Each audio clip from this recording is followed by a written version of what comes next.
Hello বন্ধুরা, আমার নতুন চ্যানেলে আপনাদের অনেক স্বাগতম। প্রথমে আমরা বানাবো এখানে চাউমিন বানানোর জন্য আমরা এখানে র্যাপারগুলো খুলে নিব।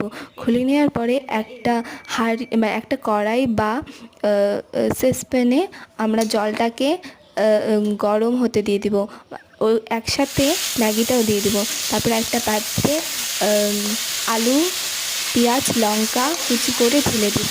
তারপরে হলো এটা যতক্ষণ লাল হচ্ছে ততক্ষণ নাড়াচাড়া করে এটা যখন লাল হয়ে আসবে তখন তার মধ্যে ম্যাগি এবং ডিমটা দিয়ে দিতে হবে। দিয়ে দেওয়ার পরে আমরা নাড়াচাড়া করতে করতে এতে মশলা দিয়ে দিব। মশলা দেওয়ার পরে এটাকে একটু নাড়াচাড়া করে আপনারা যদি চান ভাজা খেতে তো ভাজাও খেতে পারবেন বা একটু জল দিয়ে মাখো মাখো করতে পারবেন।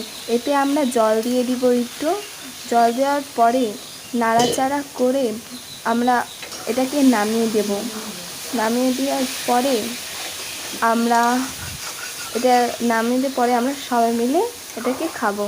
তো আমার চ্যানেলটাকে লাইক কমেন্ট শেয়ার সব কিছু করে দেবেন। বাই, আজকের জন্য এই অবধি।